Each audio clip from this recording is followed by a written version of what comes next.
So, hello everyone. A brief about myself. My name is Devjit Mallik. I am a software engineer at a company called PC60.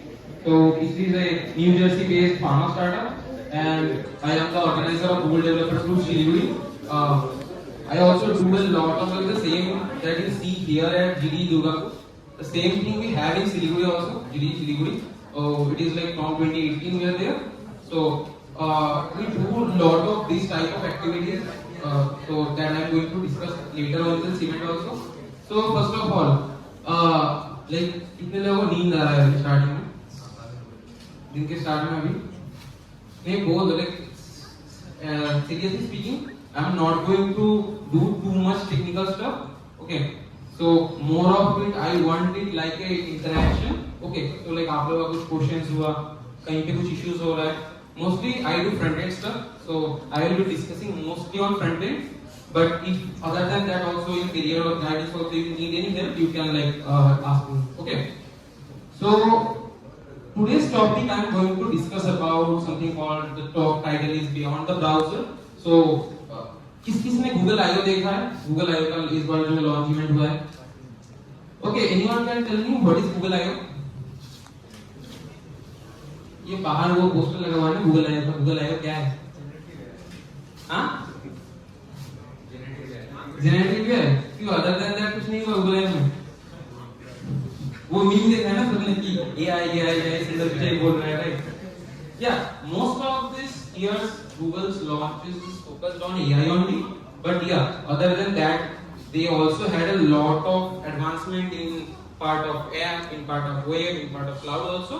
But yeah, if you can say, most of it is focused on AI this year. But yeah, there are, if you are a web developer and you do a little bit of research, there are a lot of things Google launched this year for web also. Okay. So first of all, to know my audience a little bit, how many of you know HTML? वो तो like सबको आता है ना. HTML basic चीज है ना, easy है. CSS कितने लोगों को CSS अच्छे से आता है? कोई अभी कोई आदमी है. दो तीन लोग. Okay. JavaScript, JS, the most loved and most hated language of all time.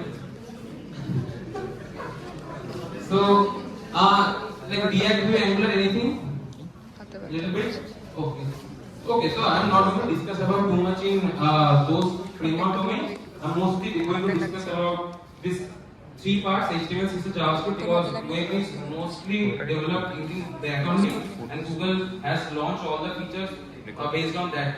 So I'm going to discuss that. So, if you want to know, like in summary, you can say I am going to discuss about whatever Google has launched this year for web. Okay. 2023. So the thing that I am going to discuss is all about baseline.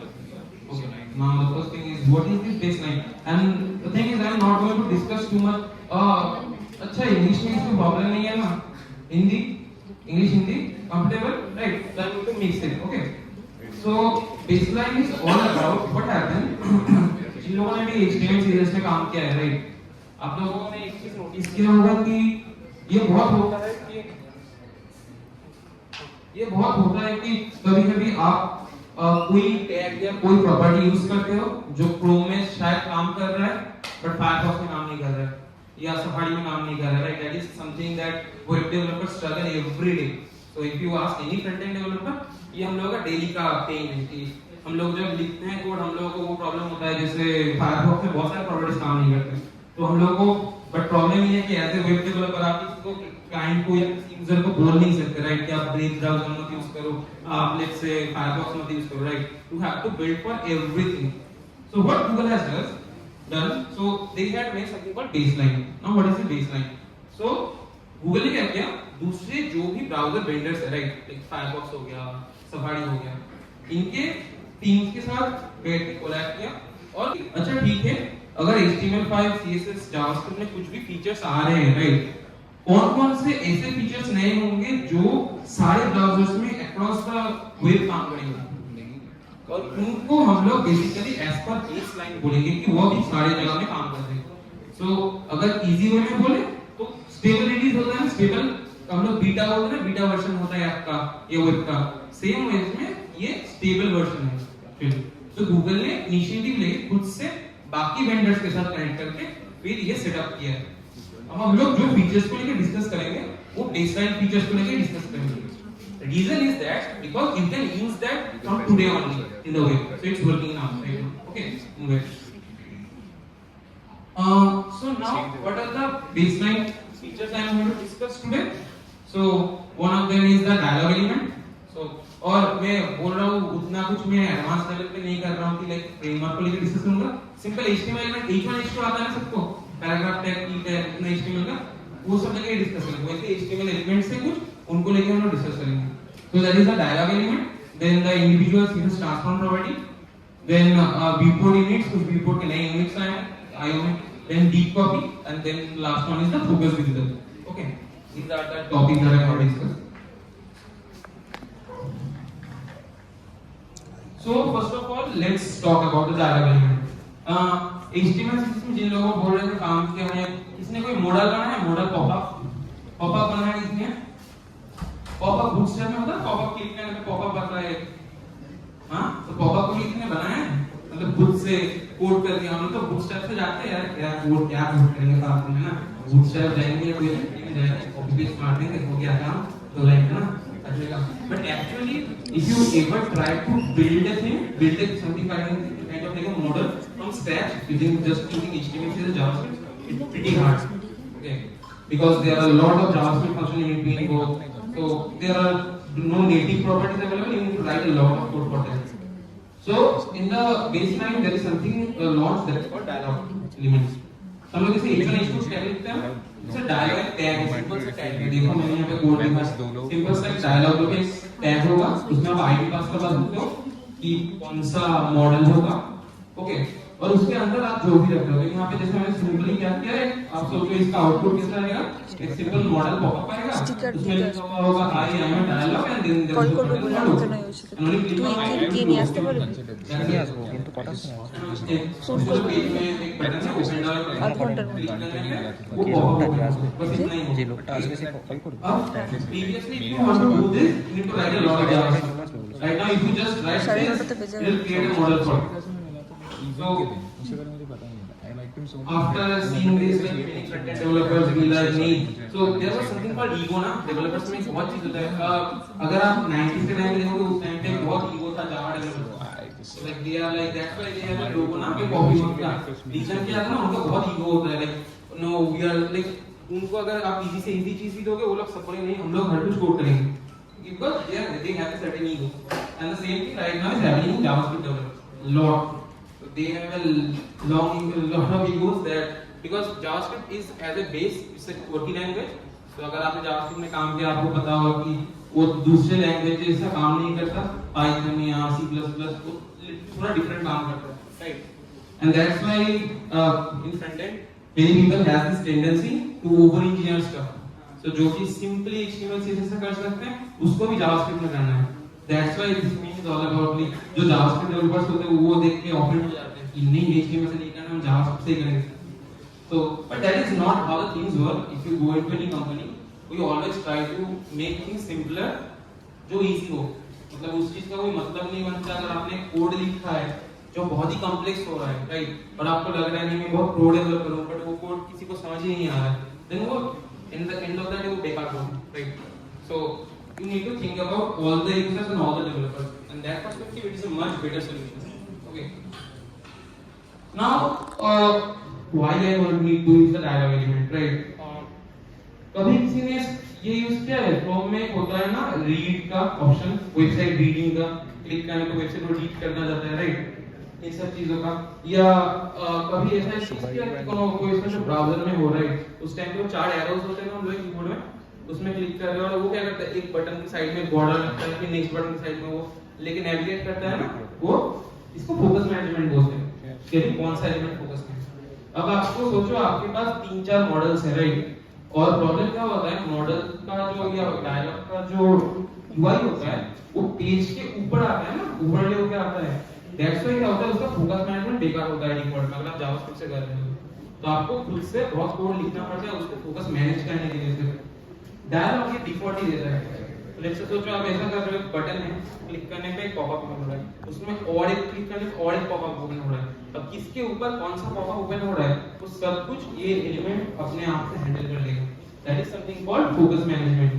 Tab tracking जो मैंने बोला अभी, keyboard में अगर आप की press करते हो राइट, नेक्स्ट बटन पे जाता है ना, सो ये जो ट्रैकिंग का काम है ये भी नॉर्मली आपको लिखना पड़ता है मॉडल के लिए, क्योंकि मॉडल को हम लोग क्या करते हैं, पेज के फ्लो से बाहर निकल कर आते हैं right.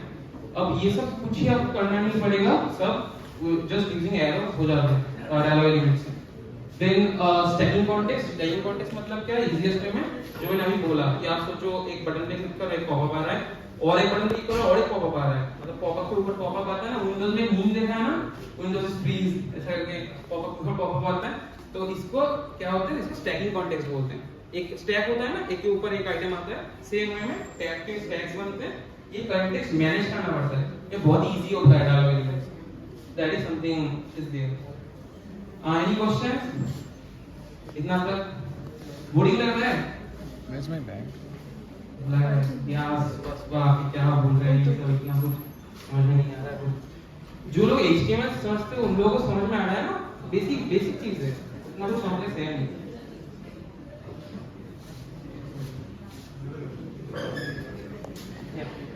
There was a video I have, I'm going to show you to understand. You can see this video and you can understand like how you can like create something like that.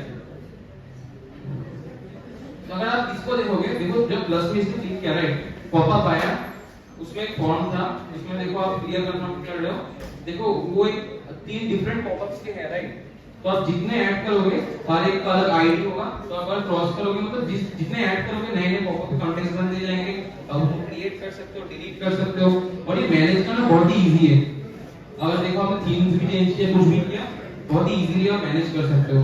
तो और देखो ये जो देखा ना अभी कि blue borders आ रहे थे, वो बेसिकली जब बोला ना कीबोर्ड के जो राइट लेफ्ट जो कीज है राइट, उनको अगर क्लिक करोगे तो वैसे वो लोग मूव करते रहेंगे right. That is something you can build. ये बहुत ही कॉम्प्लेक्स टाइप का मॉडल है, इस टाइप का भी चीज हम लोग बना सकते हैं यूजिंग डायलॉग एलिमेंट।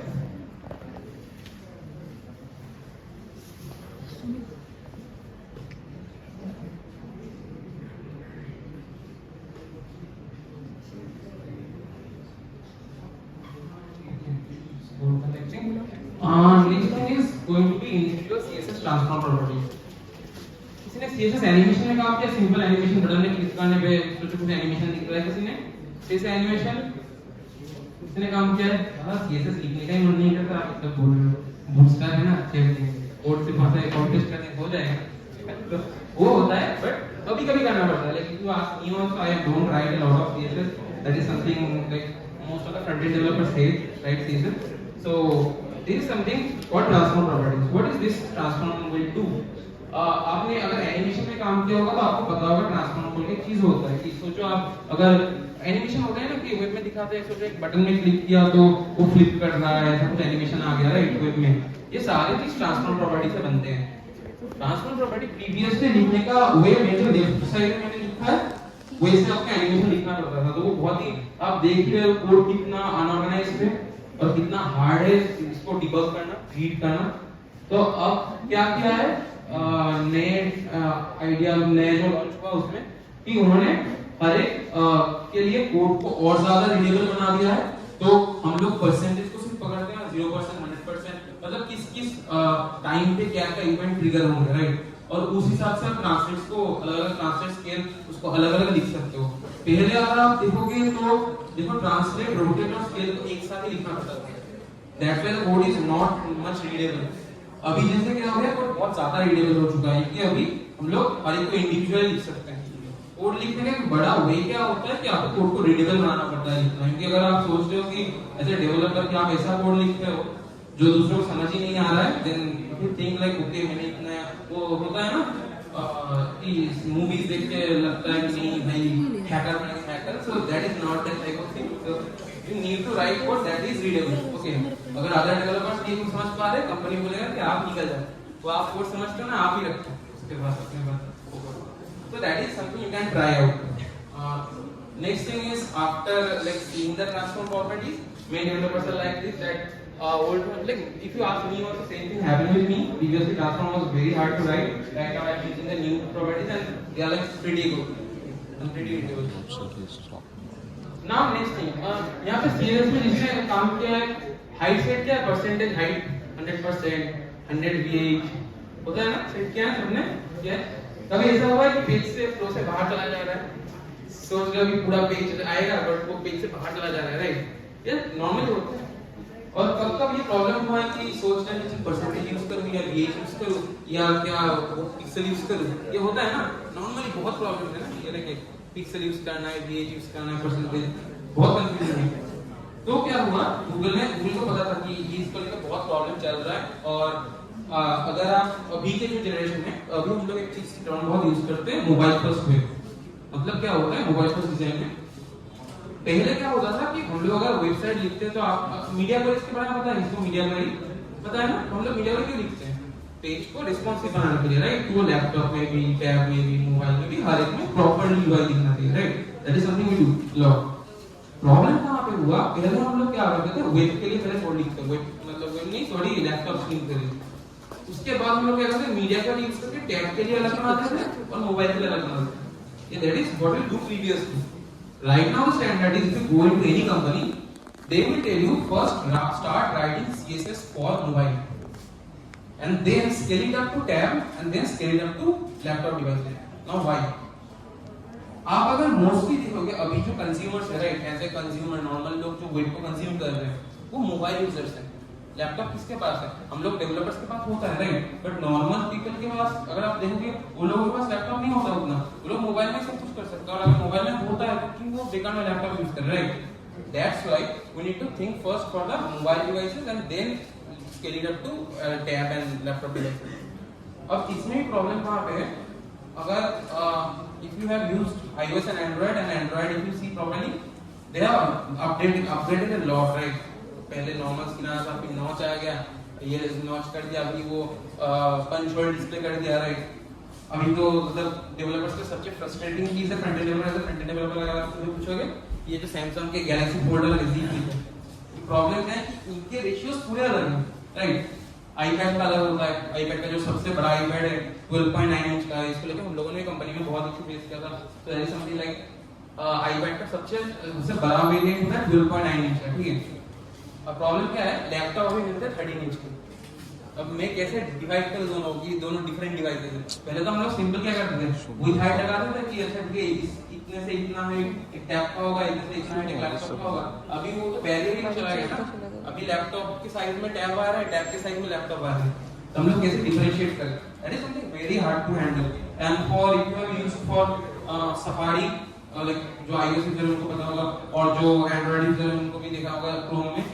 तो उनके जो स्क्रीन के जो लेआउट्स होते हैं राइट वो फुली डिफरेंट होते हैं तो that's why the problem arises कि हम लोग कभी-कभी 100 VH सेट करते हैं बट फिर वो स्क्रीन के बाहर चला जाता है तो इसके लिए भी एक ऑप्शन गूगल ने किया था that is called SVH and LVH now what is this small viewport height and long viewport height now ये क्या होता है ये फर्स्ट वाला इमेज अगर आप देखोगे तो ये क्रोम का इमेज है ठीक है क्रोम